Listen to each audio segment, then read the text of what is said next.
존경하는 이정미 재판장님과 다른 여러 재판관님, 그리고 여기 국회를 대표해서 나오신 권성동 소추위 대표님, 여러 변호사님들, 그리고 방청하신 여러분들,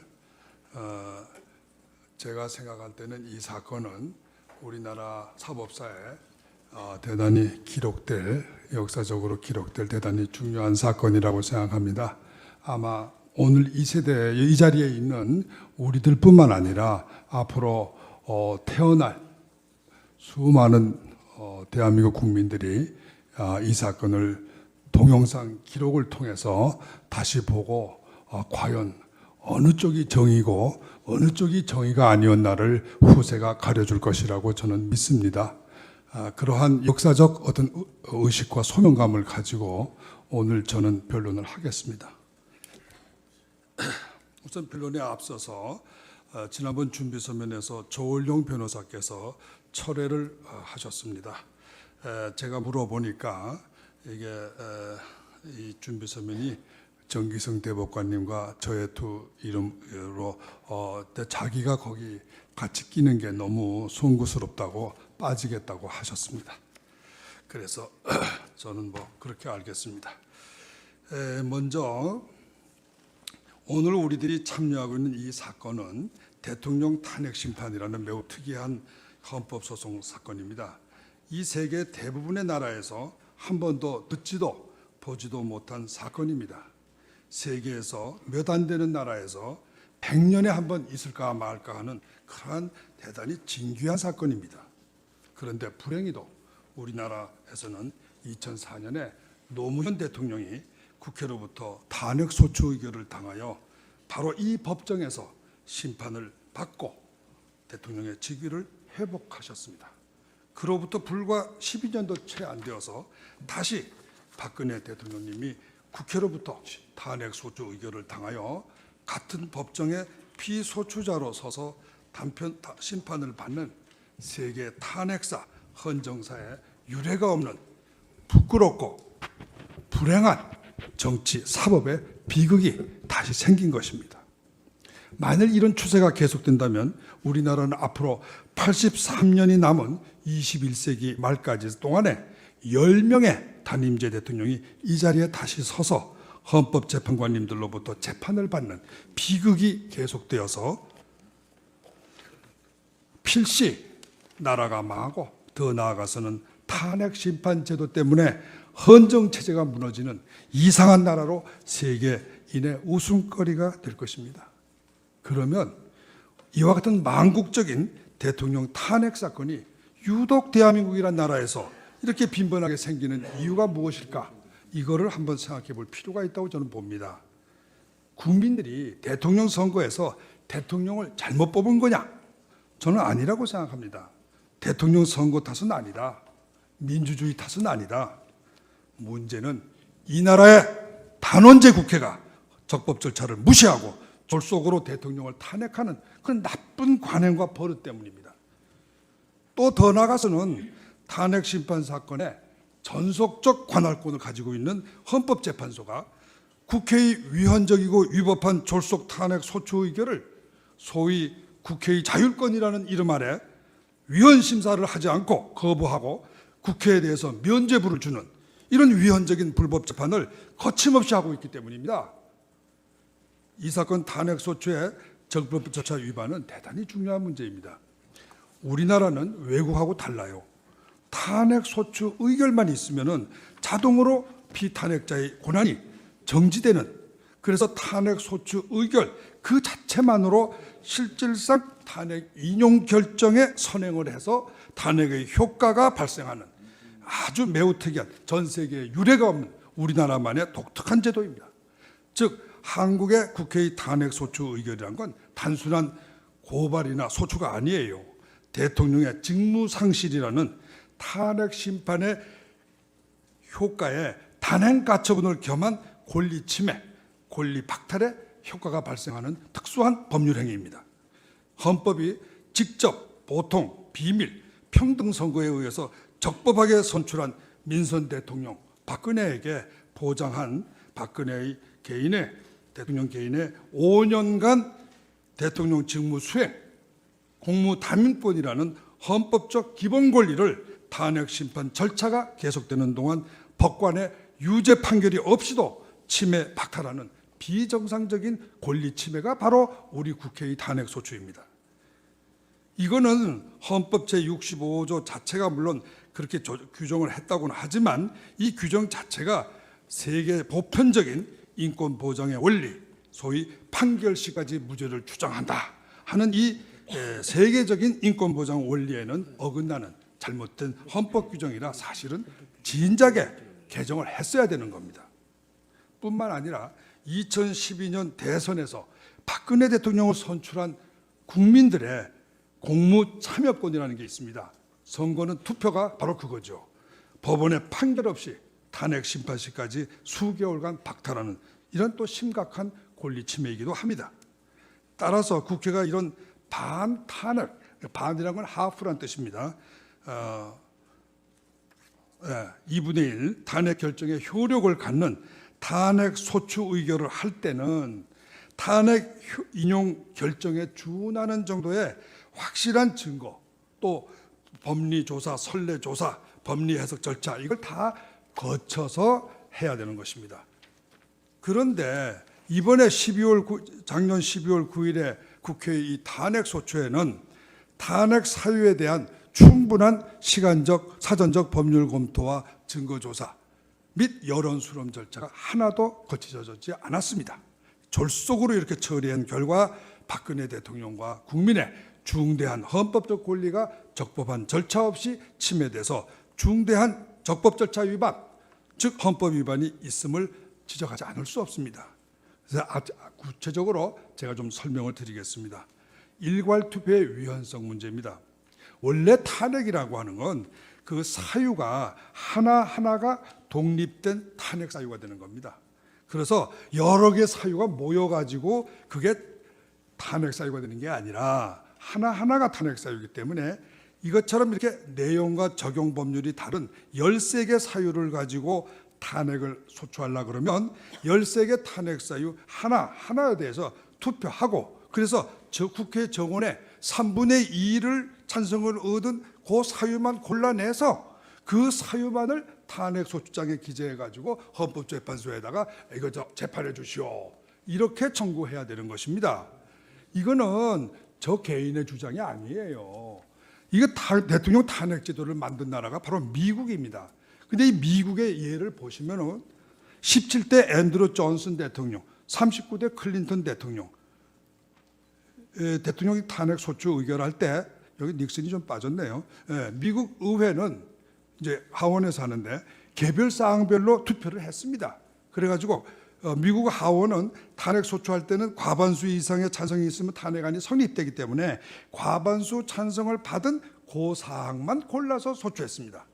본회의에 넘겨서 더 나아가서 이게 탄핵 소추안을 심판하는 상원, 이거 우리나라하고 달라서 헌법재판소 대신에 상원이 탄핵 심판을 하는데 이것도 역시 며칠 간격으로 탄핵 소추안을 개별적으로 사안별로 투표해서 탄핵 여부를 결정한 겁니다. 이와 같이 사유별로 투표하지 않고 일괄하여 투표되면 왜 문제가 생기냐면요. 투표자가 구체적으로 어떤 사유를 가지고 탄핵한 의사인지 알 수가 없습니다. 이렇게 일괄을 투표하면은 어떤 탄핵 사유에 대한 투표를 한 게 아니라 탄핵에 대해서 찬성하냐 반대하냐를 묻는 투표가 되는 겁니다. 그렇다면 우리 헌법에 보면 어떻게 되어 있냐면 탄핵을 할 때는 직무수행상의 헌법 위반이나 법률 위배 행위 이렇게 구체적인 사유의 적시를 요구하고 있는 우리 헌법 조항하고 맞지가 않습니다. 죄송합니다.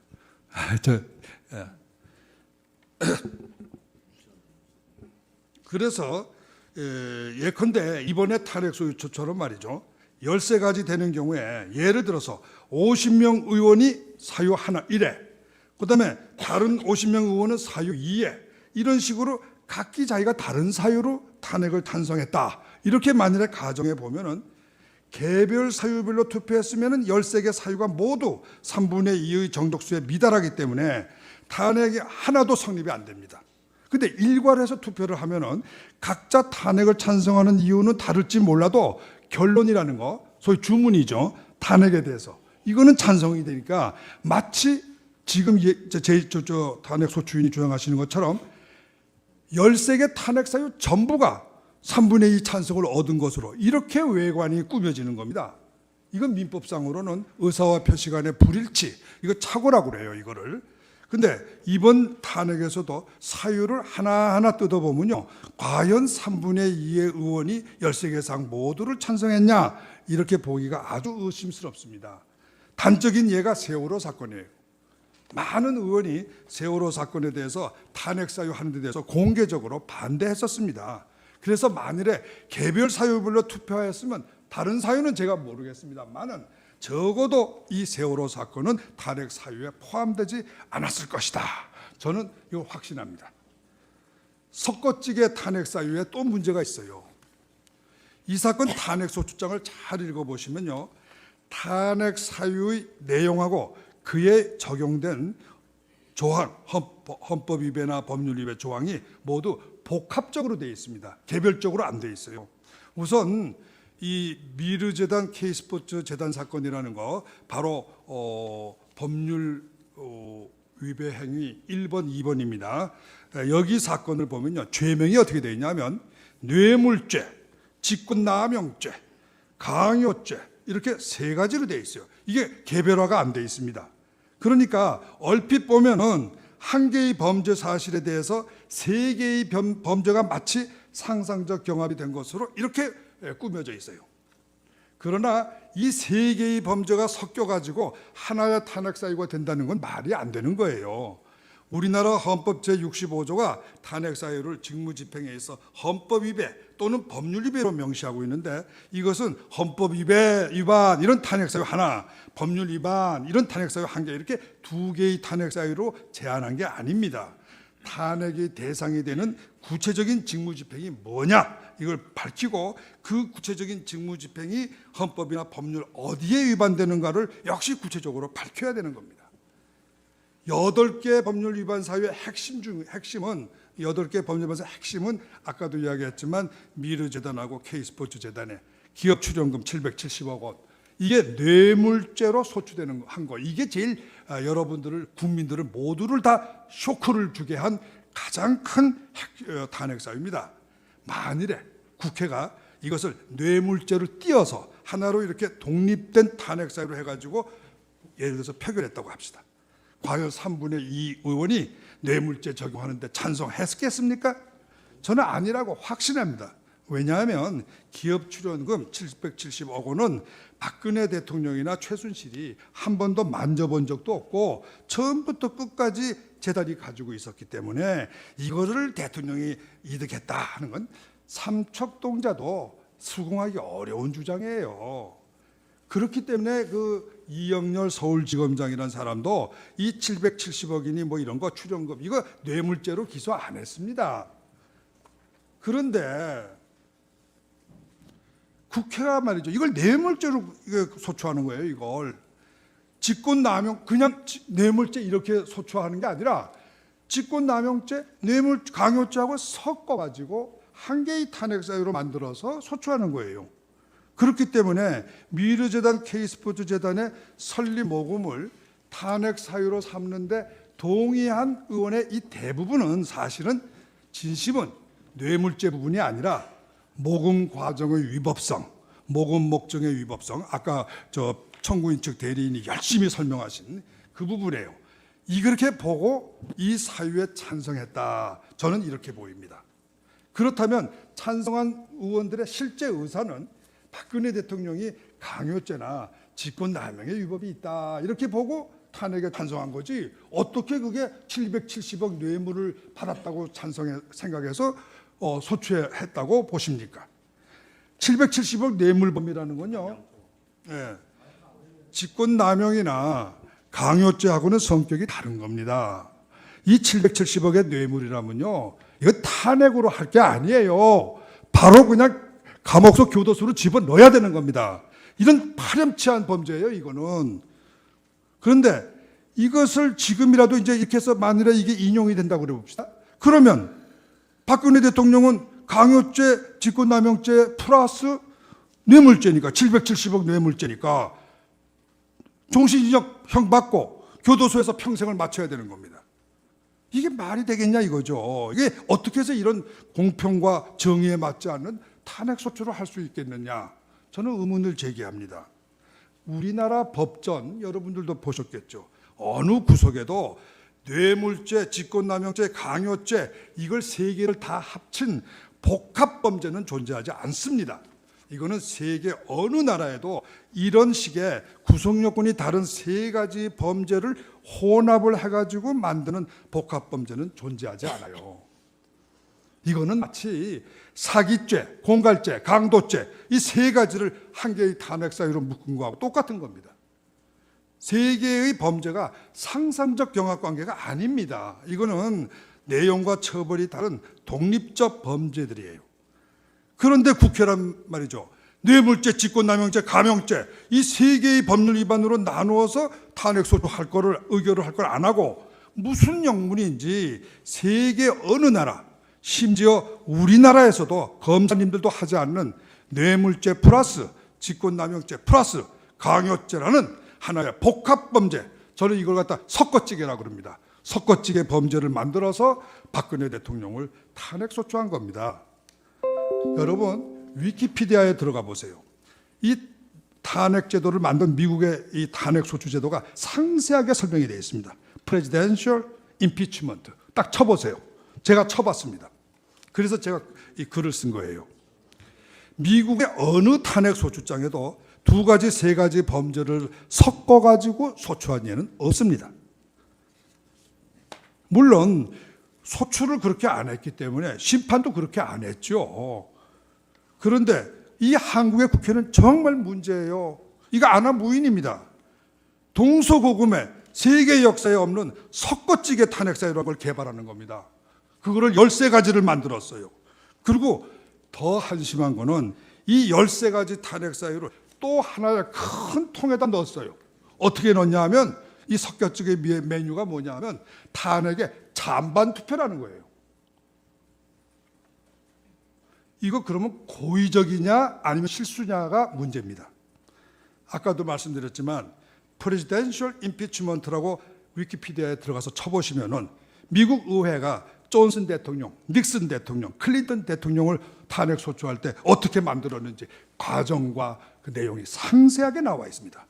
그러면 우리나라 국회의원들이 과연 이 Presidential Impeachment 위키피디아를 보고 만든 것이냐 아니면 안 보고 만든 것이냐가 저는 의문이고, 이렇게 또 나가서는 말이죠. 과연 이게 국회에는 제가 알고 있기로 입법 전문위원이 있고 입법 전문위원을 반드시 의견을 받도록 되어 있는 걸로 알고 있습니다. 어떤 의안을 만들 때. 그리고 여기 계시는 권성동 탄핵소추 대표께서는 법조인 출신이십니다. 20년의 검사 출신이세요. 법을 모르실 리가 없어요. 근데 이분들이 과연 말이죠. 어떻게 해서 이런 탄핵 사유와 섞어찌개라는 그 역사에 없고 법절에 없는 이런 탄핵 소추안을 만들 수 있느냐? 참 저는 이것이 고의적이 아닐까 하는 의심이 들어요. 몰라서 했다는 건 믿어지지 않습니다.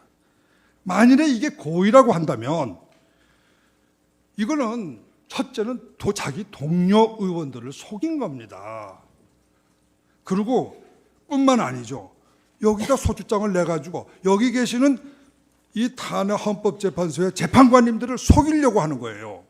그리고 5천만 국민을 속이려고 하는 겁니다. 만일에 저들이 무고한 박근혜 대통령을 쫓아내고 그 속이는 이유가 조기 선거를 해서 정권을 잡겠다, 이런 욕심으로 사기극을 벌린 거라면 이건 절대로 단순한 사기죄라고 할 수 없습니다. 이건 주권자인 국민을 속이고 권력을 뺏겠다는 그야말로 국정농단의 대역죄인들입니다. 결국 국회의 일괄 투표는 중대한 헌법 위반의 하자가 있는 겁니다. 제가 혼자 이렇게 떠들면 바보 될까 봐 이 주장을 입증하기 위해서 우리나라에서 가장 유명한 헌법학자들을 전문가들을 증인으로 신청하고자 합니다. 법원에서 꼭 들어주시길 바라고요. 다음에 증거조사 없는 탄핵소추, 이건 문제입니다. 앞에서도 말했지만 우리나라는 외국하고 틀려요. 탄핵소추 의결만 해도 자동으로 피탄핵자의 권한이 정지되니까 이 단순한 고발이 아니라 직무상실이라는 단행가처분의 효과가 발생하는 거거든요. 그러니까 직접 보통 비밀평등선거에 의하여 적법하게 선출된 민선 대통령 박근혜님에게 헌법이 명문으로 보장한 박근혜 대통령의 5년간 대통령 직무수행 공무담임권, 이런 헌법적 기본 권리를 탄핵심판 절차가 계속되는 동안 법원의 유죄 판결 없이 침해에 박탈하는 비정상적인 권리 침해가 발생합니다. 그래서 이러한 그걸 할 때는 더군다나 국가의 원수인 대통령을 탄핵하는 거니까 탄핵소추안을 의결할 때 조금이라도 실수가 있거나 어떤 충분한 자료가 있는가, 또 법적 선례가 있는가, 이런 걸 우리나라뿐만 아니라 외국의 선례도 마땅히 검토를 해야 되는 겁니다. 그런데 여러분 이번에 그 탄핵소추장 내용을 잘 읽어보세요.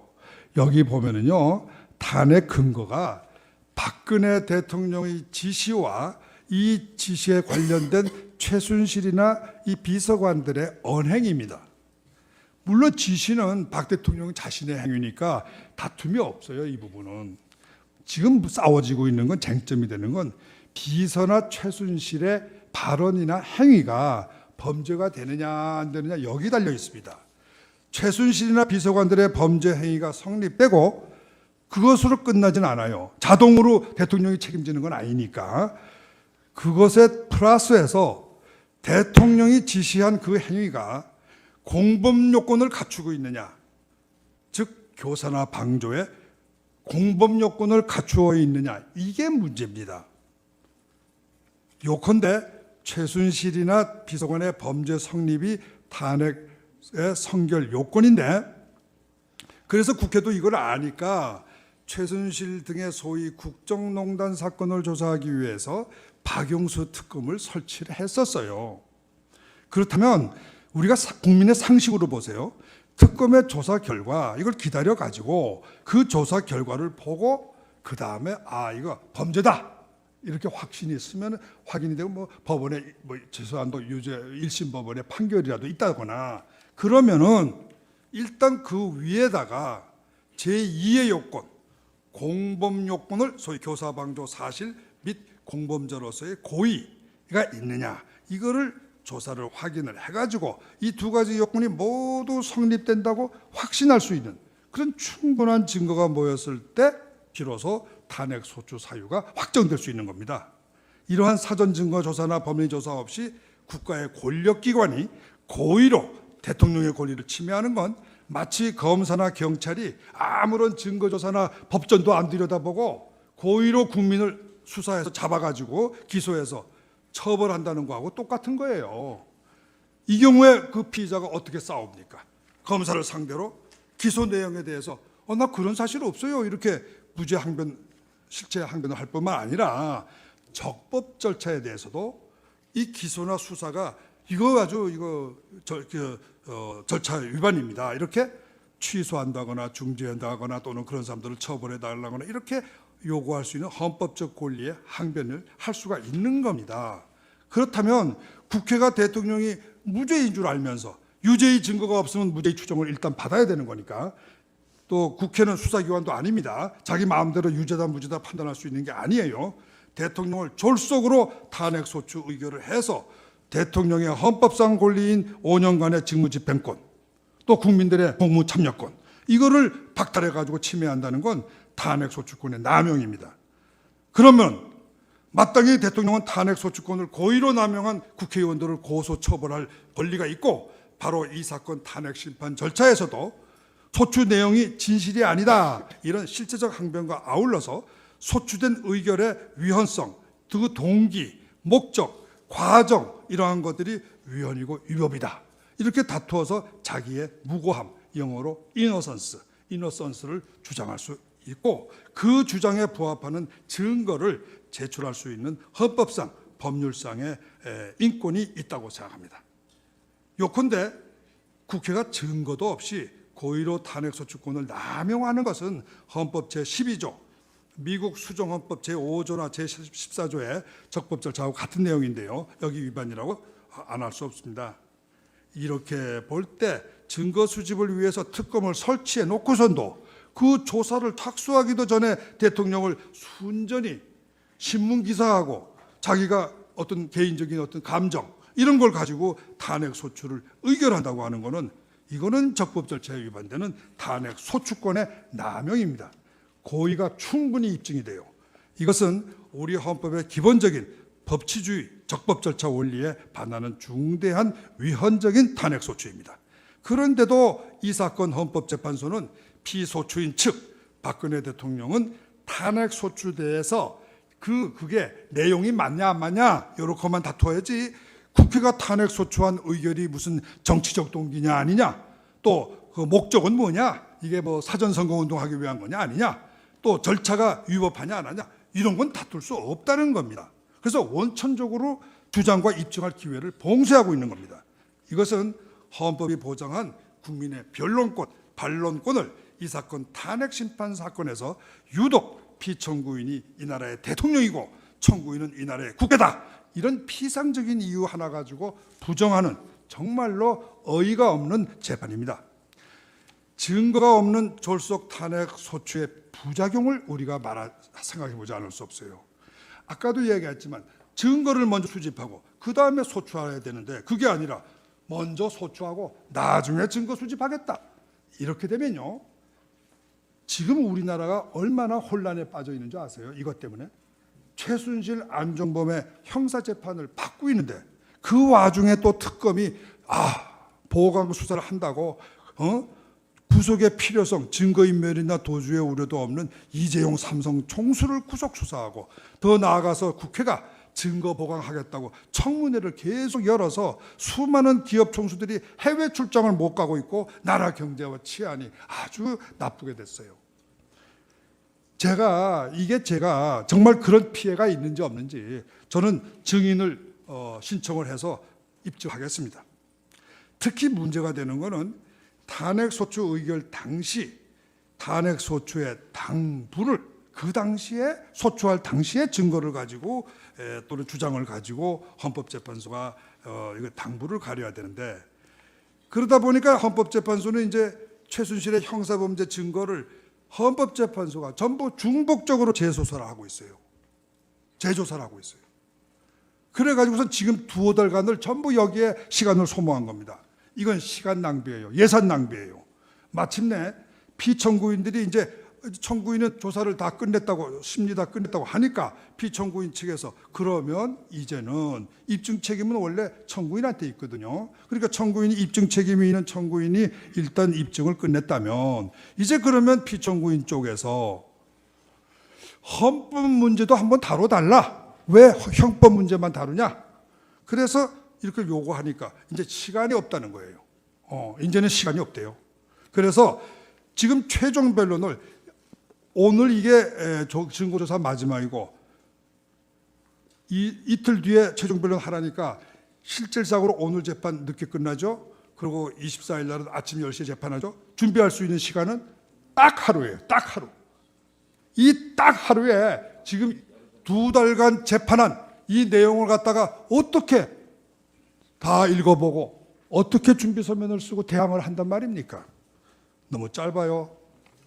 그래서 과연 이런 식의 졸속한 이런 변론 길 잡는 거 이런 게 과연 이게 세계 역사에 예가 있느냐 또 우리나라에는 전례가 있느냐 여기에 대해서도 역시 증인을 신청해서 한번 밝혀볼까 합니다.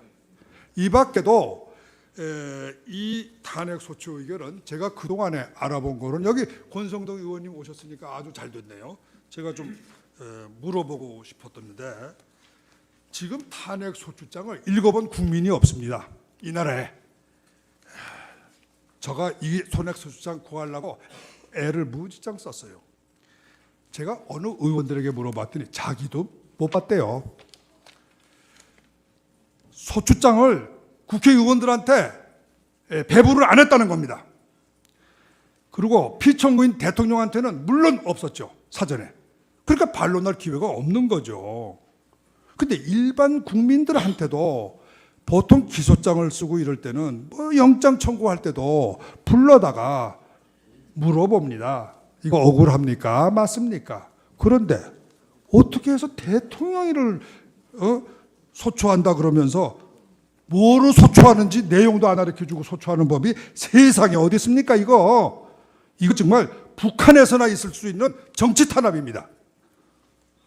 제가 이 밖에도 여러 가지 절차 위반 사항을 37가지를 제가 지적을 하고 있는데 이 37가지에 대해서는 여기서 일일이 다 읽을 수도 없고, 그래서 서면으로 제가 다 여기 써 있으니까 권성동 소추위 대표께서 반드시 그 점에 대해서 답변을 해 주시기를 부탁드립니다. 그 다음에 헌법재판소 구성의 위헌성에 대해서 제가 한 말씀 드리겠습니다. 우리나라 헌법재판소는요, 헌법상 정원이 9명의 재판관이에요.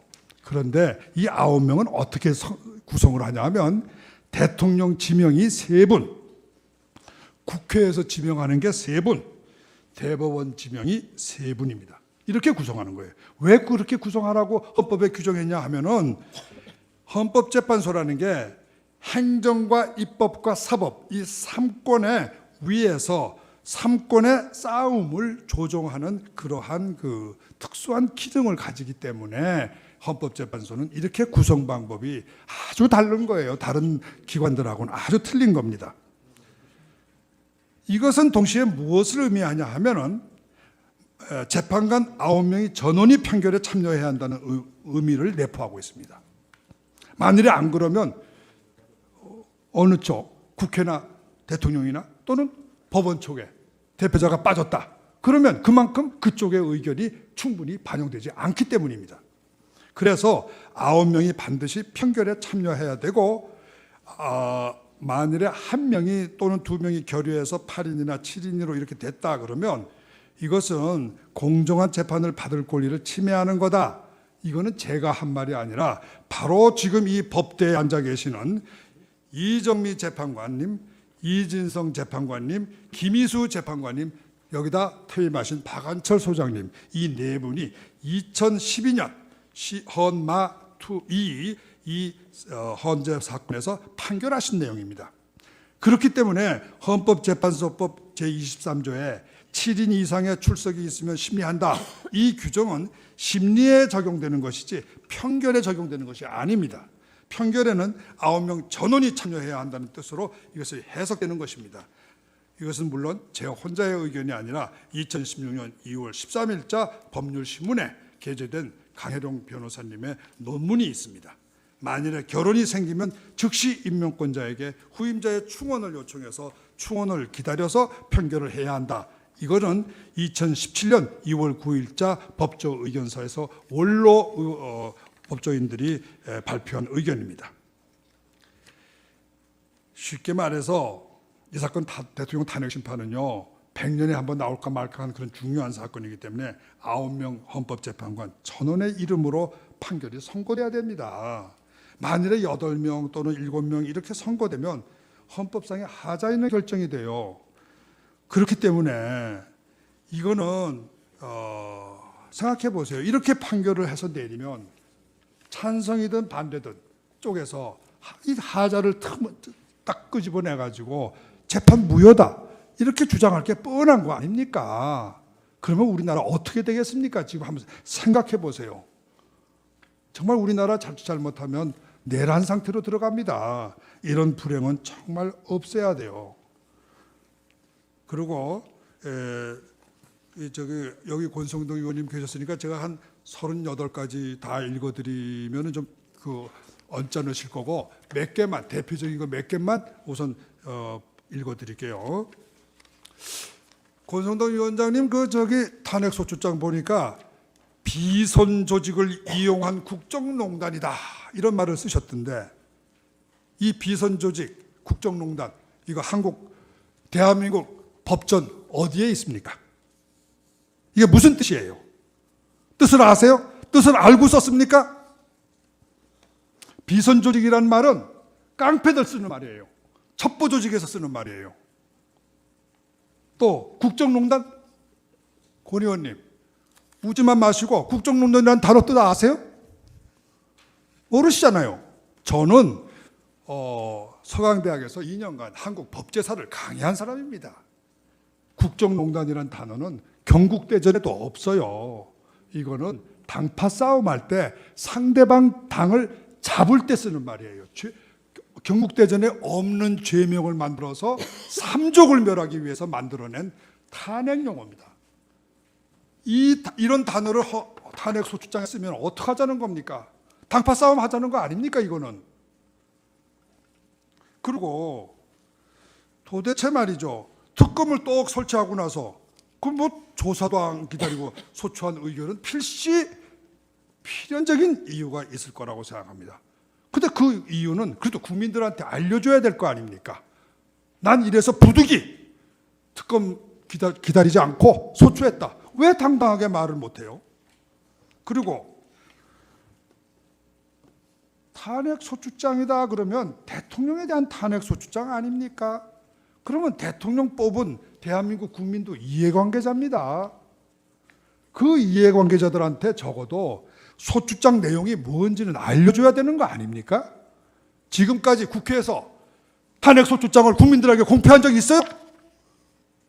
지금까지 12월 9일부터 2달, 석 달 지난 지금 현재까지도 우리 국민들은 탄핵 소추장 내용을 모르고 있습니다. 제가 하도 답답해서 탄핵을 탄핵한다는 책에다가 끄트머리에다가 탄핵 소추장 내용을 붙였어요. 그때 우리나라 국민들이 처음으로 탄핵 소추장 내용이 이렇게 황당하구나 알았다고 합니다. 그러면 국회의원들도 못 받았다는 이 탄핵 소추장 어떻게 작성된 건지, 누가 어떻게 언제 작성했는지 밝혀야 될 거 아니에요. 제가 알고 있기는 하루 전에 작성했다는데 도대체 대한민국의 대통령을 탄핵하는 국회가 하루 전에 탄핵 소추장을 쓰고 이거 무슨 나라가 이런 나라가 다 있습니까? 미국이나 브라질 같은 외국에서는요 국회가 탄핵 소추할 때 1년 이상 걸립니다. 여러분 인터넷에 들어가서 지난번에 탄핵당한 브라질의 호세 대통령 여자 대통령 그 월드컵 치르다가 쫓겨난 사람 그 어떻게 탄핵 소추하는데 얼마나 시간이 걸렸는지 한번 인터넷으로 한번 검색해 보세요.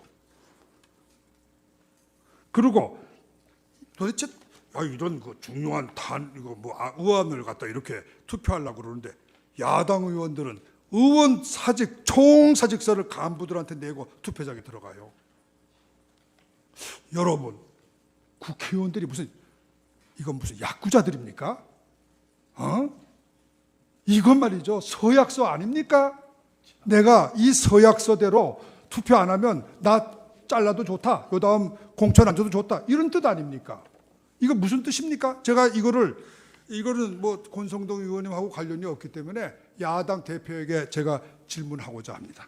정인 신청을 하고자 합니다. 그리고 나머지는 제가 여기 다 써 있으니까 읽어보실 줄로 기대합니다. 끝으로 이 세월호 사건 이야기 좀 해봐야 되겠어요. 이 세월호 사건의 행적에 대해서 대통령한테 왜 물어봤는데 왜 답변 안 하냐. 이게 탄핵 사유예요. 자, 세월호의 피해자를 구조해야 될 책임이 물론요 여러 가지 법적으로야 선장한테 있고 정치적으로야 대통령한테 있겠죠. 그러나 대통령 한 사람한테 있습니까? 국회의원들은 놀고 술 먹고 다녀도 괜찮은 거예요? 대통령은 머리도 깎지 말고 대통령은 조신해서 무슨 밥도 먹지 말고 국회의원들은 술 먹고 해도 괜찮은 거예요? 그러면 안 되는 거죠. 국정에 대한 책임은 대통령 1인한테 있지 않습니다. 국회의원들도 있는 거예요. 그러면 자, 탄핵 소추하는 사람들은 최소한 도덕적 의무가 있습니다. 나는 그 7시간 동안에 정말 머리 깎고 옷 입고 아주 식사도 안 했다. 구조대를 빌기 위해서. 아니면 내가 그 구조 현장에 뛰어가서 이렇게 구조했다. 써내야 될 거 아니에요. 나는 다 했는데 대통령은 뭐 하십니까? 이렇게 물어야 우리가 볼 때 여러분 성경에도 있잖아요. 여기 중에서 죄 없는 자가 돌을 던지라고. 자기네들은 그 7시간 동안에 술을 먹었는지 무슨 짓을 했는지 우리가 어떻게 압니까? 그걸 다 입 다물고 감춰놓고 대통령 한 사람한테만, 더군다나 여자 대통령 보고 그동안에 어디 계셨어? 10분 단위로 보고해. 이거 말이 되겠어요? 이거 정말 세상 사람들이 알면 웃기는 거예요. 웃기는 거. 제가 참 죄송합니다. 뭐 이렇게 하도 이 사건이 좀 그렇다 보니까 조금 소리가 높아졌는데 되도록 침착하게 하겠습니다. 제가 죄송하지만 뭐 이 사건의 역사적인 의미 때문에 부득이 재판관님의 그래서 어떤 개인적인 비난한다든가 이런 뜻은 전혀 없습니다. 다만 재판의 문제, 법적인 문제점에 대해서는 부득이 이것이 누구의 처분인지를 밝혀야 되기 때문에 이름을 좀 거명을 해서 그 법적인 문제점을 다투고자 합니다. 강일원 재판관님께서 말이죠, 한 거에 대해서 조금 제가 이의가 있어요. 여러분, 국회의원들이 원래 좀 이상한 사람들이니까 뭐 졸속한 처리를 잘 해요. 그런데 그렇게 의결을 한다 하더라도 만일에 이 헌법재판소에서 말이죠, 이 졸속한 탄핵소추 의결을 이거 적법 절차에 위반되는 거다 이렇게 보고 그것을 각하한다거나 기각한다고 그럽시다. 그러면 국회가 졸속으로 국회 소추를 하겠습니까? 나중에 심판을 받는다면 안 할 거라고 저는 봅니다. 그런데 지금 강일원 재판관님은 이 사건의 주심 재판관이신데 이 준비 절차 기일에서 뭐라고 그러셨는지 읽어 기록을 보니까 쟁점 정리를 한다 이래가지고 2004년 노무현 대통령 탄핵 사건 재판에서 국회 의결 절차는 국회의 자율권 행사라고 이미 판단을 했으니까 헌법재판소에서는 재판하지 않겠다. 아마 우리 어떤 이유인지는 모릅니다만은 피청구자의 변호인들도 뭐 어쩔 수 없이 저는 뭐 그렇습니다. 뭐 솔직한 말씀에 저는 솔직한 말씀 드리겠어요. 뭐 속으로 정말 흔쾌히 그런 건 아닐 겁니다. 변호사가 무슨 변론 항변 사유 내놓고 철회하라 그러는데 기분 좋게 철회할 사람 세상에 어디 있습니까? 재판관이 철회하는 게 좋겠다 그러니까 거부를 못해서 박근혜 대통령이 기업 총수에게 협조해 줬으면 좋겠다 그러니까 거부를 못해서 기업들이 이렇게 주장하셨는데 제가 보기에는 우리 피청구인의 대리인들도 거부하기가 참 곤란하거든요. 한번 밑배이면 일이 되겠습니까? 그러니까 할 수 없이 동의를 했을 것 같더라고. 저는 확실히 제가 물어봤어요. 그랬더니 다 그렇답니다. 그래서 무슨 이게 옳아서 그렇게 했다고는 생각 안 합니다. 그래서 그 다음부터는 절차에 관한 문제나 주장이나 증거 신청만 하면 지난번에 합의했는데 무슨 소리야? 전부 기각이에요. 전부 기각. 근데 이런 게 과연 쟁점 정리냐 이거죠. 쟁점 정리는 이런 거 아니라고 저는 알고 있습니다. 이렇게 쟁점 정리다 이런 이름으로 피청구인의 적법 절차 위반 항쟁을 원천적으로 봉쇄한다. 이거는 말이 안 되는 거예요. 제가 말이죠. 그래서 왜 말이 안 되느냐를 제가 법리적으로 설명을 하겠습니다. 우선 탄핵 심판 사건은 우리나라의 경우에요. 그렇게 전례가 2004년도 바로 말씀하신 그 2004년도 노무현 대통령 탄핵 사건 이거 한 건밖에 없어요. 그래서 한 사건의 결정 났다고 해서 이것을 갖다 마치 누적된 오랫동안 쌓여온 어떤 사건의 직접 위에서 반복적으로 나올 때 인정되는 판례라는 그러한 지위를 부여할 수 없습니다. 두 번째는 노무현 사건은 잘 보시면은 이 적법 절차 위반은 그 사건에서는 주요한 쟁점이 아니었습니다. 그래서 이 부분에 대한 결정 이유라는 건 무슨 이러이러한 판례가 있고 이러이러한 선례가 있고 이러한 학설이 있고 쫙 밝혀서 안 되겠다 이렇게 한 게 아니고 단문 단답형으로 아니다라고 판단한 거예요. 이렇기 때문에 원래 구속력이라고 하는 건요, 주요한 쟁점으로 다뤄졌을 때만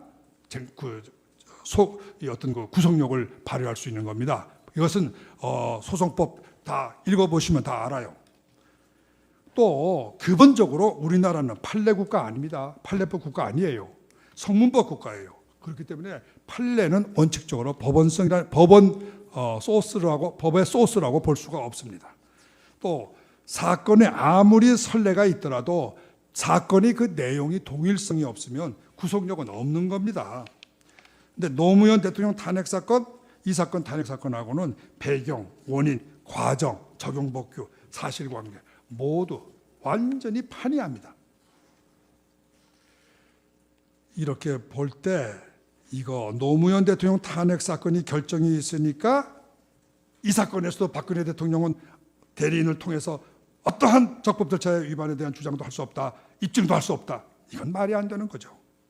이거는 정말 강일원 재판관님이 어떤 근거에서 이런 말씀을 하신 건지 그 법적인 근거를 반드시 대셔야 된다고 저는 믿습니다. 저는 반대되는 그 의견에 대해서 증인으로 전문가들을, 우리나라 최고의 헌법 전문가들을 증인으로 불러서 이것이 틀린 이론이라 하는 것을 입증을 하겠습니다. 입증을 기회를 주시기 바랍니다. 그 다음에 한번 우리가 이 무슨 복잡한 법률 이런 거 생각하지 말고 그냥 상식으로 우리 마음의 소리를 한번 들어봅시다. 만일에 국회의 탄핵 소추 의결이 헌법이나 법률에 적법 절차에 안 맞는다 이런 걸 헌법 전문 사법기관이 유일한 게 헌법재판소입니다. 우리나라에서. 그리고 탄핵 사건은 딴 법원에서 관리를 못해요. 헌법재판소만 전속 관할이 있다고 헌법에 박혀 있어요. 그러면 이 기관에서 이런 문제를 안 다투어 주면은 심리를 안 해주면 대체 누가 심리합니까? 대법원에서 이거 심리해요? 관할권이 없는데? 그러면 국민이 어떻게 결정할까요? 그러면 만일에 국민이 결정하도록 맡겨보세요. 촛불 집회, 태극기 집회 정면 충돌해서 우리 서울의 아스팔트길, 우리나라의 길들은 전부 피와 눈물로 다 덮여버려요. 헌법재판소가 판결을 안 해주기 때문에 국민들이 나가서 서로 맞붙어서 싸워야 된다니 이게 그러면 뭐 하려고 헌법재판소에 있는 겁니까? 도대체 국민의 세금을 쓸 아무 가치가 없잖아요. 저는 이런 간단한 사리 때문에 반대합니다. 저는 복잡한 법이론 때문에 반대하는 게 아니에요. 그 다음에 국회가 잘 생각해 보세요. 지금 이 법정에서 박근혜 대통령을 탄핵하는데 사용되고 있는 여러 가지 증거 방법이나 내용을 보면요, 뭐냐 하면은 박근혜 대통령이 무슨 대통령 권한 없는 짓을 했다 이런 게 아니고요. 그 대통령 권한을 행사하는데 어떤 방법을 거쳤느냐, 비선 조직을 이용했느냐, 아니면은 그 목적이 누구를 빼먹기 위한 것이냐 이런 거예요. 그러면 절차와 방법을 대통령의 탄핵을 심판하는 데는 인정하고 있지 않습니까? 그러면서 대통령을 탄핵하는 국회의 탄핵 소추장에 대해서는 절차가 나는 몰라, 절차는 간섭 안 하겠어. 자, 이게 당사자 대등의 원칙이나 헌법 평등의 원칙에 맞겠습니까? 저는 그거 이해가 안 가요. 또 셋째로 이거 굉장히 심각한 문제입니다. 여러분들 이거 명심하셔야 돼요. 지금 이 대통령 탄핵 사건이라는 건요, 개인 대 개인의 싸움이 아닙니다. 국회라는 우리나라 어쩌면 제1위 아니면 제2위의 권력기관하고 대통령이라는 국가의 원수, 이 두 권력자들의 싸움입니다. 권력기관의 싸움이에요. 그렇기 때문에 이것을 진짜 의미는 뭐냐 하면 헌법재판소가 결국은 둘이서 싸우니까 만일에 이걸 헌법재판소가 없으면 시가전이 생기고 우리나라는 불행히도 내전 상태에 들어갑니다. 왜? 국회파와 대통령파가 국회파와 대통령파가 갈라져서 여러분이 영국의 역사를 보시면 알아요.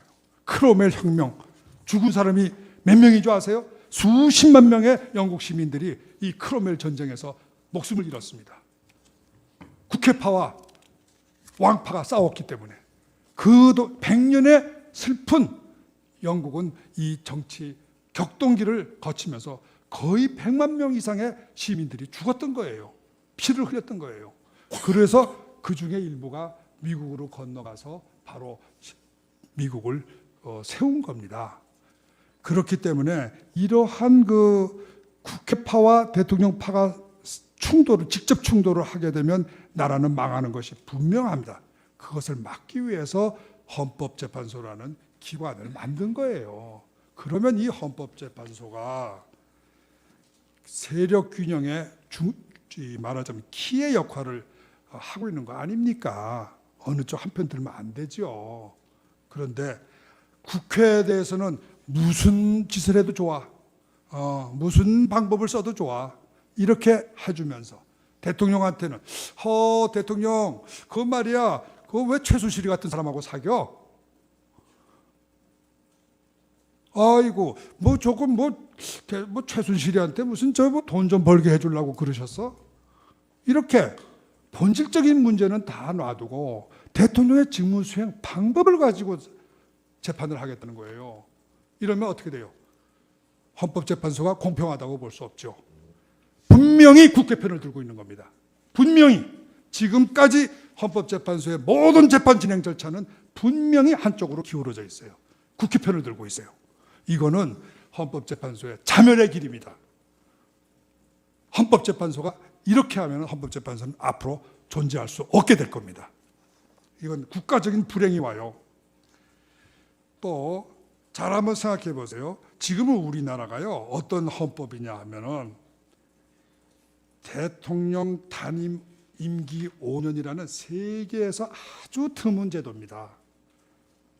이거는 남미에 멕시코나 이런 나라들에서 원래 시작한 거예요. 그런데 물론 그거는 뭐 장기 독재를 막는다는 좋은 명분은 있습니다. 저는 그걸 뭐 반대하는 건 아니에요.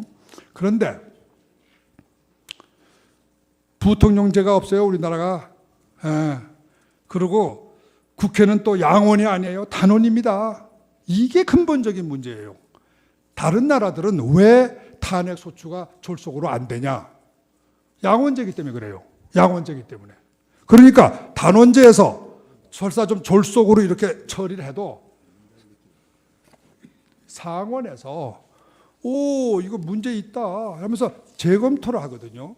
그러니까 졸속이 나올 수 있는 가능성이 극히 드문 거예요. 그런데 우리나라는 단원제 국회입니다. 이 단원제 국회가 핫가닥 해가지고 하루 만에 짝짝짝 해치워버리면 통제할 길이 없어요. 이래서 우리나라에 이런 불행이 오는 겁니다. 단원제 국회라는 이 점을, 이걸 고쳐야 되는 건데 국회의원님들이 안 고쳐요. 맨날 제가 헌법 개정안을 유심히 들여다봤는데 대한민국에서 지금까지 헌법 개정안 중에서 단원제를 양원제로 만들자는 헌법 개정안은 본 적이 없어요. 전부 다 국회에 눌려가지고 그런 개정안을 만들지도 못해. 그러면 그건 좋아요. 거기다가 지금 국회는 대통령은 5년 단임이에요. 그런데 국회의원들은 임기는 4년이라고 1년 짧은데 횟수에 제한이 없어요. 그래서 제가 조사를 해봤더니 우리나라 대통령 임기는 5년인데 국회의원님들의 평균 임기가 7년입니다. 재직 기간이. 여기 권성동 의원은 아마 3선 하셨으니까 한 10년 되시겠네.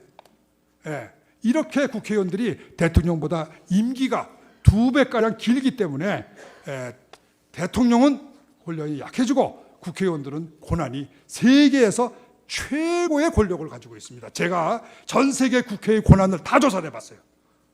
대한민국 국회 같은 국회는 전 세계에 존재하지 않습니다. 여러분 아셔야 돼요. 이 대한민국 국회란 건요, 단원제 국회에다가 거기다가 입법권, 예산 승인권, 이런 건 다른 나라에 다 있어요. 이게 기본이에요. 그러나 국정감사권, 국정조사권, 인사동의권, 이 권력을 셀 수가 없어요. 셀 수가. 이렇게 권력이 많아요. 거기다가 이분들 1년에 얼마씩 받는 줄 아세요? 어마어마한 돈을 받고 있어요. 그리고 단 하루만 재직해도 평생 동안 연금을 받아요. 그것뿐 아니에요. 제가 탄핵을 탄핵한다 책에서 상세히 썼어요. 지금 이 국회의원들이요, 선거 비용을 국가에서 받습니다. 국민의 세금으로 내요. 자기네 선거 비용을 왜 우리 돈으로 가는 거예요 도대체. 이렇게 우리나라 국회는 정말로 국민을 위한 국회가 아니라 국회의원을 위한 국회예요.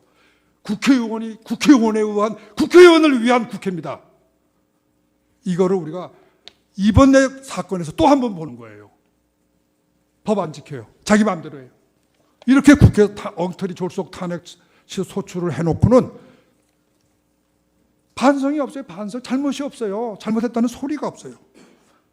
자, 이렇게 되니까 이거를 말이죠.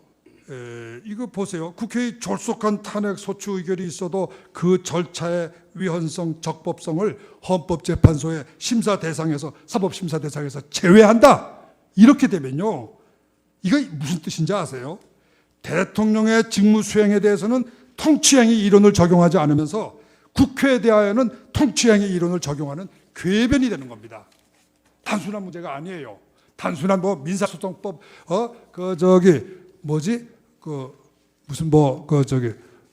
준비 절차, 종교적 효과에 관한 민사소송 규칙, 그런 거 적용할 그런 사안이 아닙니다. 이거는 헌법적인 눈으로 봐야 되는 거예요. 자, 그러면 아까도 이야기했지만 또 한 가지 중요한 점이 있어요. 대통령은 국가 원수입니다. 그리고 1인의 단독관청이에요. 부통령도 없는 1인의 단독관청이에요. 반면에 국회는 300명의 집단회의체입니다. 우리가 절차의 적법성을 주로 따지는 건 원래 1인 대통령한테는 절차의 적법성을 따지는 거 아닙니다. 전 세계 어느 나라가 1인 대통령에 대해서 당신이 오늘 어디에 가 있었습니까? 비서하고 무슨 말을 주고받았습니까? 인사 청탁을 받고 임명한 겁니까? 이런 식의 직무수행 방법을 묻는 거 아닙니다. 그만한 국가 원수로서의 절대적인 어폐는 있지만 그래도 99%의 재량권은 인정해 주는 겁니다. 1인 관청이기 때문에. 소송법, 회사법에서도요, 주주가 1인일 때는요, 회사법에서 절차 규정 적용 안 해요. 이 절차 규정이라고 하는 건 두 사람 이상이 모이는 회의체에 적용되는 겁니다. 그런데 300명의 국회의원 회의체에 대해서는 절차 규정 적용 안 하겠다 그러고, 자율권이니까. 1인의 단독 대통령에게는 언제 비서한테 몇 시에 뭐라고 지시했습니까? 그 지시한 목적은 뭐고 방법은 뭡니까? 이렇게 따지면 대통령 할 수 있어요? 어느 사람도 대통령 못합니다. 이런 거는 제가 오늘 여기서 말하는 거는 저 혼자만의 의견은 절대 아닙니다. 이거는요, 여러 사람들의 공통된 의견이에요. 제발 법원에서는 법관 개인의 독단적인 어떤 지식이나 법률 지식 가지고 재판하시면 안 됩니다. 무슨 적법성이 거기서, 정당성이 거기서 나오겠습니까? 혼자 재판하는데. 이런 건 반드시 의견을 들어서 우리나라의 많은 헌법대가들을 모시고 그분들의 의견을 양쪽이 다 신청해서 들어봐야 되는 거예요. 강일원 재판관님 이론이 맞는지 안 맞는지 증거를 대셔야 될 거 아니에요. 아니, 재판관은 아무 증거 없이도 내가 법이고 우리 국민들은 주장할 때마다 증거를 대야 되고 그런 거 아니에요. 소송법 보세요. 입증이 불효한 사항은 공지의 사실에 국한되어 있습니다. 법관의 개인적인 지식은 어떠한 경우에도 그것은 입증을 요하는 사항입니다. 입증 없이 판결문에 쓸 수 있는 그런 게 아니에요. 아마 강일원 재판관님은 미국에서도 공부하셨으니까 이 정도의 기본적인 법률 지식은 가지고 계실 거로 봅니다. 그 다음에 나머지는 조금 제가 시간을 고려를 해서 조금 짧게 읽겠어요. 이게 지금 문제가요. 이게 탄핵 소추장이 바뀌었습니다. 제가 이게 와서 쭉 보니까 12월 9일에 원래 국회에서 의결한 이 탄핵 소추장은 헌법 위반 사항이 5개고요. 법률 위반 사항이 8개입니다. 그래서 13개 항으로 구성이 되어 있었는데, 그러니까 우리는 당연히 그렇게 알고 준비를 하는 거죠. 그런데 이 사건 주심인 강일원 재판관님께서는 2017년 1월 준비 절차 기일에서 국회의 탄핵 소추장 내용이 산만하대요. 그리고 형사적인 이게 공소장하고 비슷하다. 안 되겠다. 헌법재판 못하니까 이렇게 고쳐라. 쟁점은 1. 비선 조직에 의한 국정농단에 따른 국민주권주의와 법치주의 위반. 2. 대통령의 권한남용. 3. 언론자유 침해. 4. 생명권 침해. 이건 세월호 사건이죠. 4가지 헌법 위반으로 정리하여 와라. 이렇게 청구인 측 권성동 의원한테 요구를 하신 건지 권유를 하신 건지 코치를 하신 건지 저는 모르겠습니다. 어쨌든 간에 이 말씀에 따라서 권성동 의원께서는 2월 1일 날 이 말씀하신 그대로 고쳤어요. 그 바람에 이름은 준비서면인데 내용은 40여 쪽짜리 탄핵 소추장에 월 탄핵 소추장에 2배에 가까운 70장의 탄핵 소추장을 준비서면이다 이렇게 이름을 붙여서 헌법재판소에 제출을 했고, 그 이래 헌법재판소는 이 이름이 준비서면인 새로운 탄핵 소추장을 가지고 탄핵 심판을 지금까지 진행해 온 겁니다. 여러분, 이름 바꿨다고 뭐 바뀝니까? 내용이 문제지. 내용을 보면은 종전에 13개 탄핵 사유와 그 소추장에 적힌 사실관계를 4개의 헌법 위반으로 법률 구성을 바꿨습니다. 사실관계도 이 새로운 법률 구성에 맞춰서 전부 재작성됐어요. 또 이 바람에 새로 작성하는 이 기회에다가 이 기회를 틈타서 특검이 조사한 조사 결과들, 소위 그 무슨 블랙리스트 작성이니 이런 새로 조사한 것들, 요즘에 아마 삼성 이재용 총수 부분도 아마 추가될 것 같으네요. 이런 걸 가지고 새로 탄핵 소추장 내용을 바꾼 겁니다. 정말이지 법관은 공평하고 중립이어야 합니다. 법관은 경기의 선수가 아닙니다. 심판입니다. 청구인 측의 법률 구성이 잘못되고 사실관계가 좀 잘 되었으면 청구를 각하거나 기각하면 끝나는 거예요. 이 내용이 좀 말뜻이 뭔지 모르겠다, 이거 좀 밝혀라, 이거는 좋지만 말뜻을 자기가 모르면은 다른 사람도 다 모르나요? 그거는 제일 먼저 다퉈야 될 사람이 청구인 측의 변호사입니다. 이 사람들은 바보입니까? 제가 그동안 조사해 봤더니 여기 앉아 계신 황정근 변호사님, 이런 분들은 전부 다 우리나라 최고의 엘리트 변호사들이에요. 아니 이런 엘리트 변호사들이 다 있고 권성동 국회의원장이 딱 앉아 계시고 국회는 힘이 넘치는데 약한 사람은 누굽니까? 여자 하나네, 여자 하나. 그 여자 하나를 편을 드는 게 아니라, 약자를 편드는 게 아니라 이 강하고 이 똑똑한 변호사들이 혹시나 잘못했을까 봐 거기다 힘을 보태주는 겁니다. 제가 볼 때 법관은 약자를 생각하는 것이 정도라고 생각합니다. 강자를 편드는 것은 법관이 해서는 안 되는 길이라고 저는 믿습니다.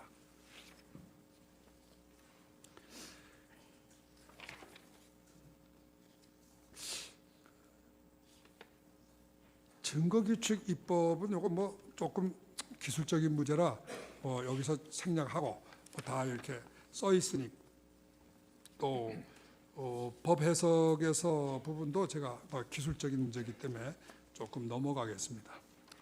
읽지 않겠어요. 그러나 한 가지 꼭 읽고 가야 될 부분이 하나 있어요. 제가요 와가지고 그동안에 증인신문한 약 100몇 시간의 동영상을 다 보지는 못했어요.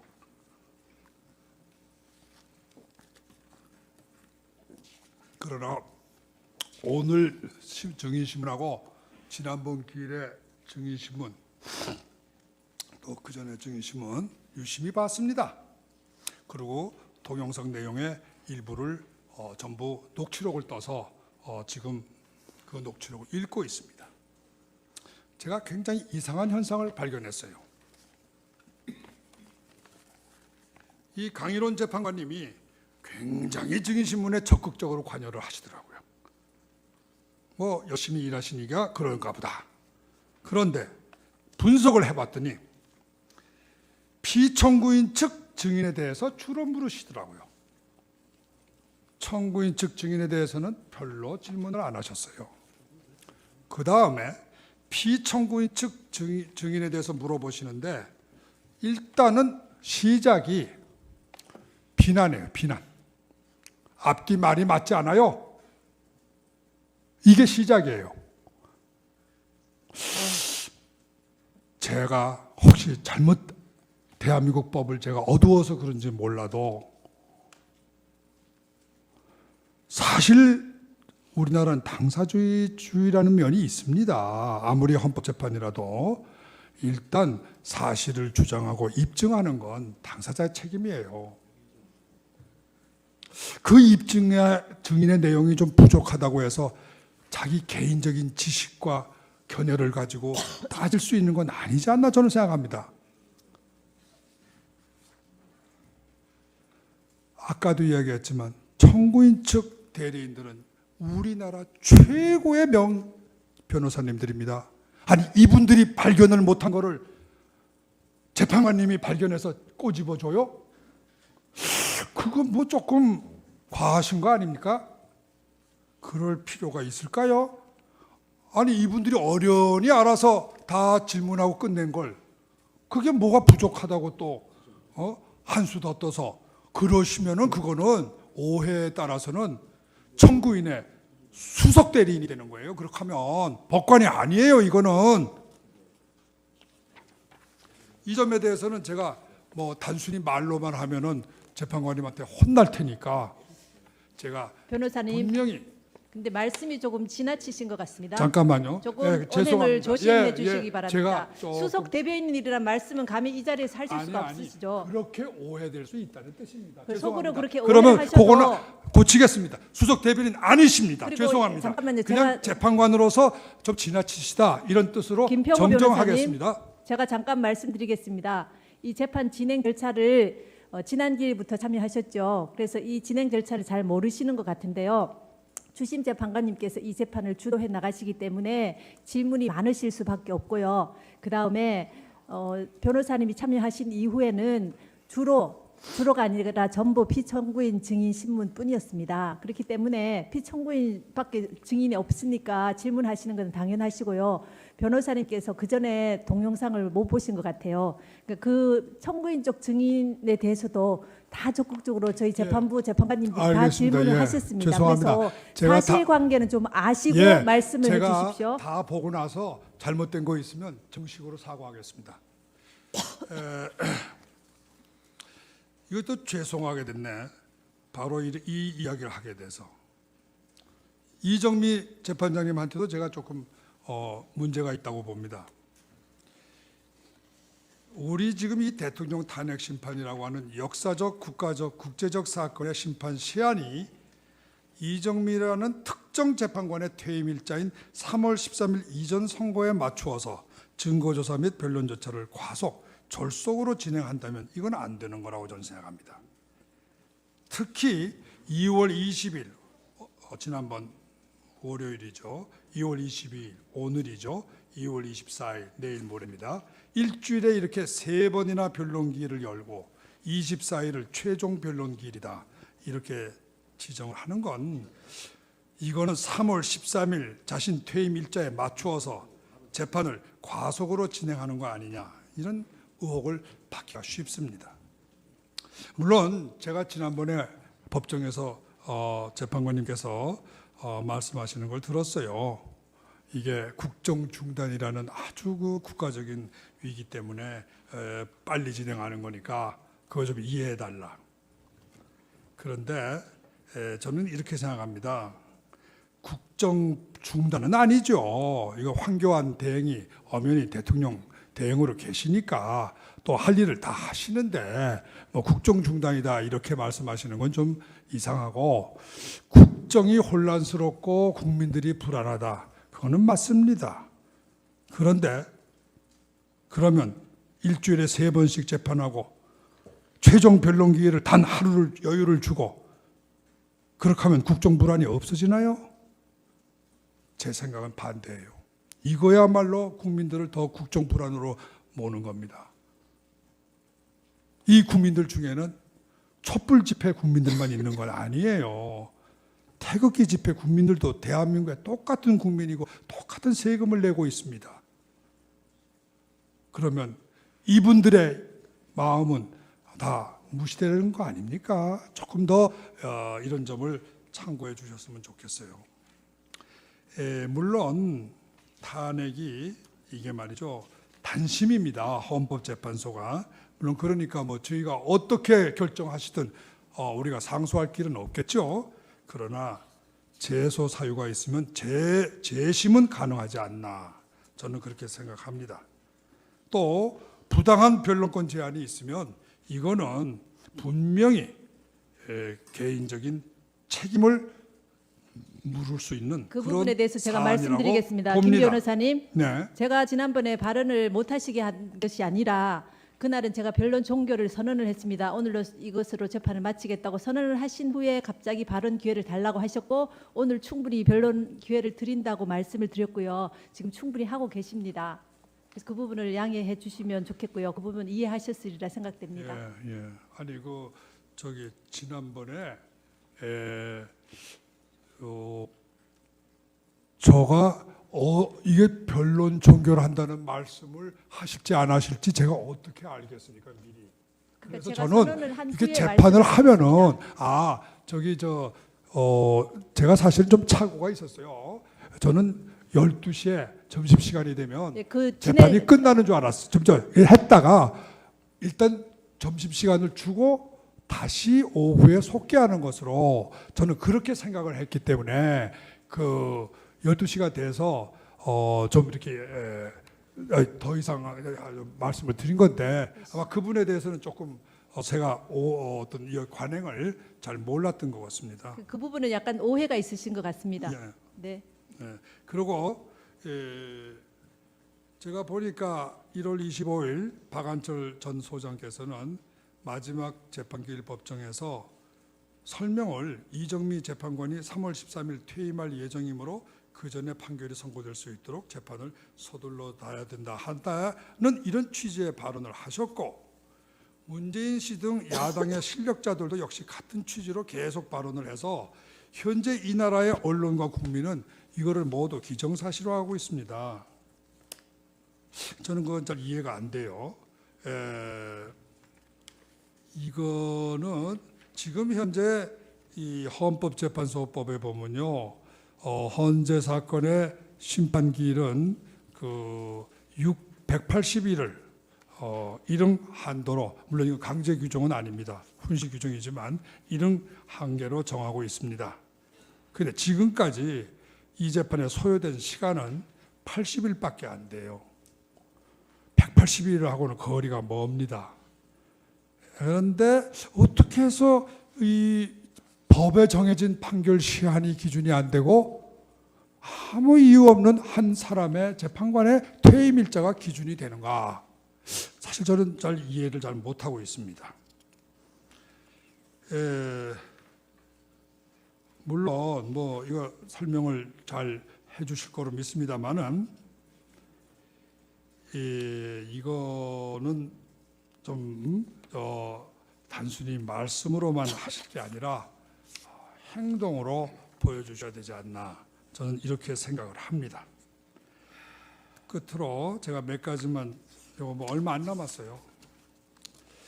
제가 보니까 12월 말부터 시작해서 한 주일에 2번씩 화요일 목요일 변론기를 열어서 그야말로 정말 참 이 사건 심리에 우리 헌법재판관님들은 전력을 기울이고 계십니다. 그런데 오늘 현재까지 약 18회인가요? 기일이 잘 보면은, 진행된 내용을 보면은 모두 최순실 형사 사건의 검찰 신문조서, 법원의 신문조서, 그리고 증인의 증언, 이런 거예요. 결과적으로 그러다 보니까 이 사건 탄핵 심판 사건은 헌법 사건이 아니라 형사 사건이 되어버렸어요. 그것도 피청구인 박근혜 대통령의 형사 사건이 아니라 최순실 및 대통령의 비서 등 측근들의 형사 사건이에요. 그런데 헌법상의 탄핵 사유는 피청구인 본인의 직무상 헌법 위배나 법률 위배지 피청구인이 아닌 다른 사람들의 직무상 헌법 위배나 법률 위배는 아닙니다. 그러면 지금까지 재판은 전부 대통령하고는 관련 없는 다른 사람들 사건 가지고 재판을 한 거예요.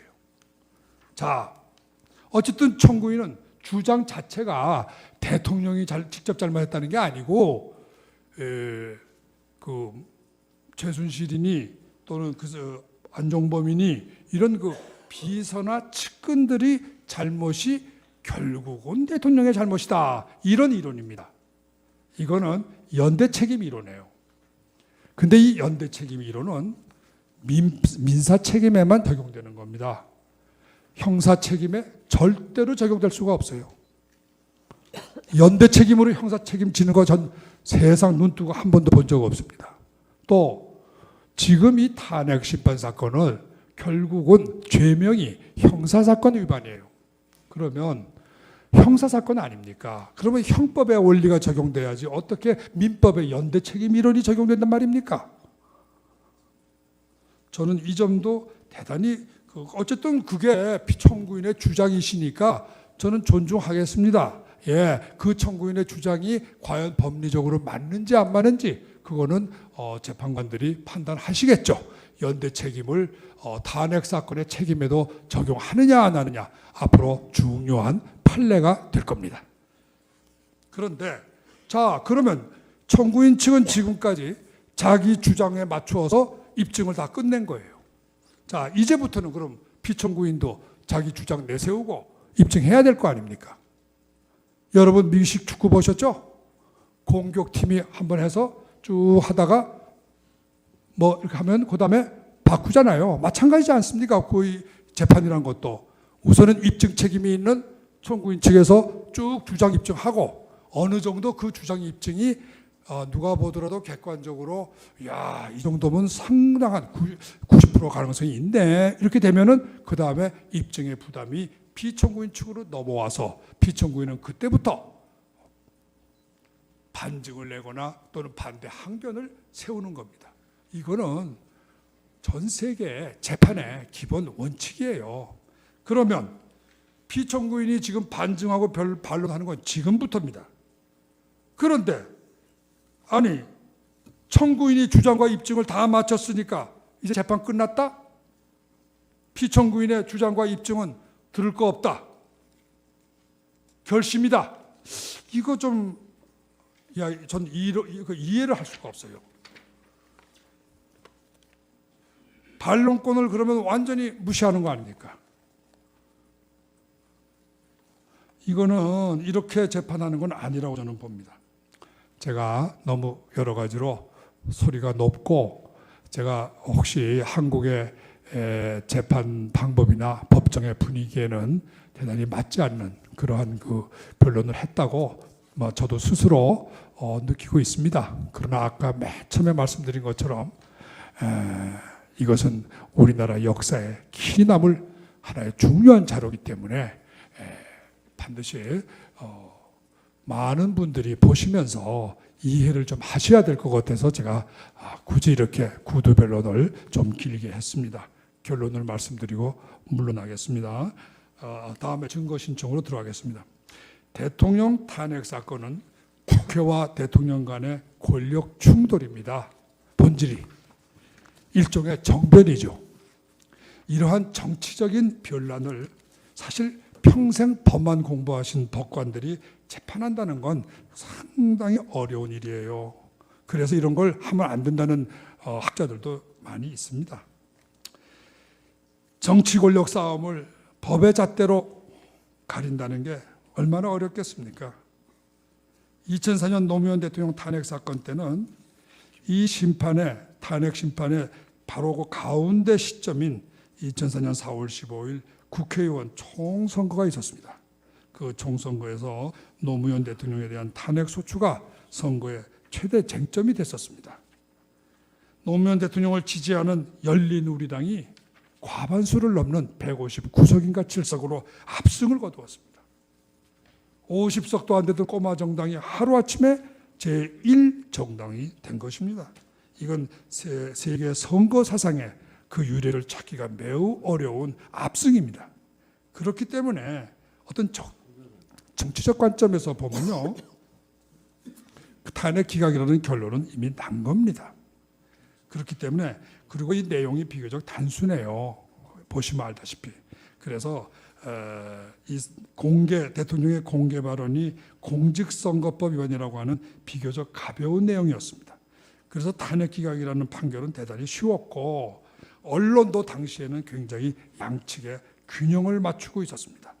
그렇기 때문에 헌법재판소는 중대성 위법이다, 이런 이론으로 타협적인 판결을 내려서 여야 양측으로부터 또 국민 모두로부터 환영받는 그런 판결을 내렸던 것입니다. 그런데 이번 탄핵 사건은요, 굉장히 성격이 틀립니다. 우선 내용이 13개 항의 복잡한 내용이에요. 그리고 다 굉장히 감정적이에요. 감정적인 내용들입니다. 770여억 원의 뇌물죄 성립 여부, 또 세월호 사건의 7시간 행적 문제, 이렇게 대단히 감정적인 그러한 그 요소가 있습니다. 그 내용이 심각해요. 이거 인정되면 박근혜 대통령은 대통령직만 물러나는 게 아닙니다. 제가 보기에는 검찰에 구속될 거고 교도소로 갈 거고 어떻게 될지 모르겠습니다. 그리고 결과에 있어서도 촛불 시위, 태극기 시위가 극한 대립을 지금 하고 있는데 어떤 결론을 내려도 재판관님들 정말 참 힘드시게 한쪽으로부터 또는 반대측으로부터 엄청난 비난과 공격을 받으실 거라고 봅니다. 상당히 자칫하면 헌법재판소가 과연 존립할 수 있느냐, 이런 문제도 생길 거로 봅니다. 이러한 심각한 딜레마 상황에서 헌법재판소가 택할 수 있는 최선의 길은 대통령의 잘잘못을 따지기보다는 국회가 원천적으로 졸속한 재판을 해서 의결을 한 거니까 이거 우리는 내용에 들어갈 것도 없다, 절차가 잘못된 거니까 안 되겠다, 이렇게 재판하시는 것이 법리에도 맞고 뿐만 아니라 정치적으로도 대단히 현명한 결정이 되실 것으로 믿습니다. 이 나라 법치주의의 최후의 보루인 헌법재판소가 이 사건의 심판을 놓고 극한적으로 대립분열된 이 나라 국민을 구하고 헌법재판소의 존속과 국민의 신뢰를 받으려면 탄핵 내용의 진위를 조사하는 형사재판에 들어가지 마시고 누구도 명백하다고 볼 수 있는 국회의 졸속한 처리를 끄집어내서 탄핵 결정을 못하겠다, 이렇게 거부를 해서 국회에게 돌려주셔야 됩니다. 그러면 뿌린 자가 거두는 거예요. 씨를 뿌린 자가. 원천적으로 잘못한 사람이 책임져야 됩니다. 결자 해지입니다. 이렇게 한 국민 상식에 부합하기 때문에 어떤 국민도 여기에 대해서 이론을 할 국민이 없습니다. 촛불도 이론을 할 수 없어요. 국회가 명백하게 졸속한 소출을 한 거는 그 사람들도 부인할 수 없기 때문입니다. 객관적 증거로 완전히 증명되기 때문입니다. 태극기 집회는 결과가 마음에 드니까 무조건 찬성일 거예요. 자, 그러면 우리 헌법재판소 재판관님 8분들은 국민의 영웅이 되십니다. 2004년도에 윤영철 재판소장님께서 개인적으로 저한테 해주신 말씀이에요. 오늘날 우리 헌법재판소가 생긴 지 불과 30년도 안 됐는데 대한민국 국민들 모두로부터 신뢰와 존경을 받고 전 세계인들로부터 위대한 민주주의의 수호자다, 이렇게 존경받는 이유가 무엇이겠습니까? 잘 생각해 보세요. 노무현 대통령 탄핵 심판 사건이 그야말로 솔로몬의 지혜를 발휘한 명판결이었기 때문입니다. 지금 여기 헌법재판관님 8분께 제가 진심으로 호소합니다. 이러한 상황에서, 이 역사적인 상황에서 제발 정치 소용돌이에 휘말리지 마시고 누구나 봐도 분명히 누구도 거부할 수 없는 국회의 졸속한 탄핵 처리에 대해서 엄중하게 심판을 내려주십시오. 그렇게 되면은 국민들의 절대적인 사랑과 존경을 받고 또 헌법재판소가 그렇게 남아야만 우리나라의 법치주의가 존속됩니다. 저는 내가 누구 편을 들기 위해서 사실 미국에서 온 거 아닙니다. 저는 헌법재판소 재판관님들에게 바로 이 말씀을 드리고 싶어서 왔어요. 재판관님들, 우리나라 법치주의를 위해서 또 이 나라 국민들을 위해서 제발 부탁드립니다. 정의에 맞는 탄핵 각하, 절차 위반, 이렇게 판단해 주시기를 간곡히 부탁드립니다. 저는 준비서면에 대해서는 이것으로 제 말씀을 마치겠습니다. 이어서 아까 준비서면에 관련된 증인 및 증거 신청에 대해서도 잠깐 말씀을 드리고, 먼저 여기에 대해서도 역시 조 변호사님이 처리하시겠다고 그래서 저는 말씀을 드립니다. 다만 증거 신청에 대해서는 아까도 쭉 약간 준비서면에도 말씀드렸지만 제가 일단 섭외한 증인들의 이름은 밝혀드리는 게 좋을 것 같아서 말씀드리겠습니다. 헌법학자로서는 허영, 최대관, 조병윤 전문가 증인으로 신청하고자 합니다. 또 국회의원으로서는 김무성, 나경원, 황영철, 유승민 이 4사람을 증인으로 신청을 하고자 합니다. 또 일괄 표결의 위헌성과 관련해서도 역시 전문가 증인을 신청하겠습니다. 뿐만 아니라 탄핵 소추 의결 과정의 적법 절차상의 문제점을 좀 밝혀내기 위해서 국회의장 정세균, 국회의원 정종섭, 그리고 운영위원회 수석 전문위원 및 국회의사 국장, 이걸 증인으로 신청하겠습니다. 또 원내대표단이 모든 이 절차를 주도한 것으로 압니다. 그래서 국회의원 정진석, 김도읍, 우상호, 박완주, 박지원, 김관영 증인으로 신청하겠습니다. 또 2016년 9월 18일부터 2016년 12월 21일까지 사이에 국회 속기록에 대한 사실조회와 문서 송부 촉탁도 신청하겠습니다. 그 밖에 재판소의 편파적 재판 진행과 관련된 부분도 역시 관련해서 전문가 증언과 서증 제출 이러한 것을 하겠습니다. 물론 녹취록은 지금 작성 중에 있기 때문에 요거는 정리해서 제출하겠습니다. 또 재판부 구성의 법적인 그 위헌성 문제를 증언해 주실 분으로 전문가 증인 강혜룡 변호사를 신청합니다. 또 탄핵 심판이 우리 국익에 미치는 영향, 또 탄핵 소추가 우리 지금까지 우리나라 이익에 미친 악영향, 이런 것을 관련해서 역시 전문가 증인과 신청하겠습니다. 지금 섭외 중에 있습니다. 또 재단 설립의 역사에 대해서도, 대통령의 재단 설립에 관한 이 역사, 이런 것에 대해서도 경제단체나 경제인 학자 분을 복고일 씨와 김진현 씨 이렇게 증인을 신청하고자 합니다. 그리고 예, 여기 또 기밖에 이 재판 과정 중에도 이 재판의 증거로 제출하기 위해서 특검이 조사하는 과정에서 굉장히 많은 인권 유린과 횡포가 있었다고 봅니다. 아마 김영재 씨 그리고 김기춘 씨, 조윤선 씨 이분들을 역시 어떤 내용의 탄압과 그 인권 침해를 받으셨는지 증인으로서 물어보고자 합니다. 그리고 지금 이 헌법재판소 구성의 문제가요, 굉장히 과연 왜 3월 13일 이 말이 나오게 됐는가 하는 것에 대해서 나름대로 저는 이야기를 들어서 조사를 해봤는데 이것은 어떤 의미에서 이 헌법재판소법 일부 개정 법률안과도 밀접한 관련이 있다고 보입니다. 그래서 그 입법안에 대해서 제출한 그러한 배경에 대해서 전문 증인을 신청할까 합니다. 그 다음에 또 지금 박안철 전임 현재 소장의 후임자 임명 또 3월 13일 날 퇴임하실 것으로 예정되어 있는 이정미 재판관님의 후임자 지명 이것과 관련돼서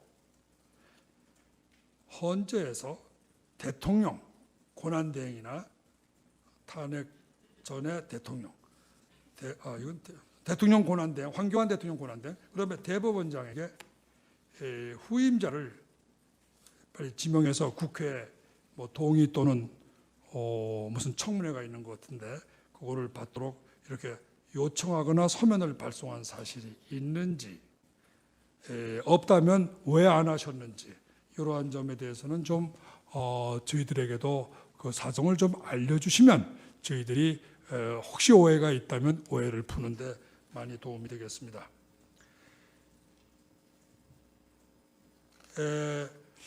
필요에 따라서는 이 박안철 전 소장님의 발언이 정말 평지풍파고 대단한 우리 국민들을 혼란에 빠뜨린 장본인이시라고 보입니다.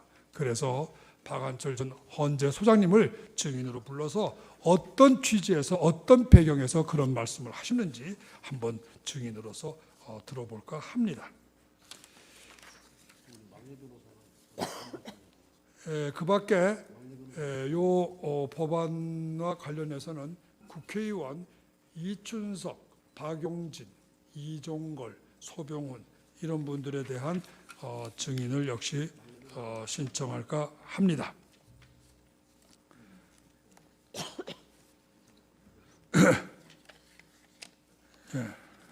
제 좀 많이 길었던 제 변론을 끝까지 이렇게 잘 경청해 주셔서 재판관님 8분께 진심으로 존경과 제가 감사의 인사를 드립니다. 그리고 여러 또 우리 권성동 대표님과 변호사님들 여러분 그리고 여러 방청하신 여러분들께도 또 이 테이프를 들으실 여러분들께도 잘 제가 혹시 발언 도중에 어떤 잘못된 부분이 좀 있다고 생각하시면은 알려주시고 혹시 고칠 수 있는 기회가 있으면 제가 고치도록 그렇게 하겠습니다. 감사합니다. 네, 김 변호사님 장시간 수고하셨습니다.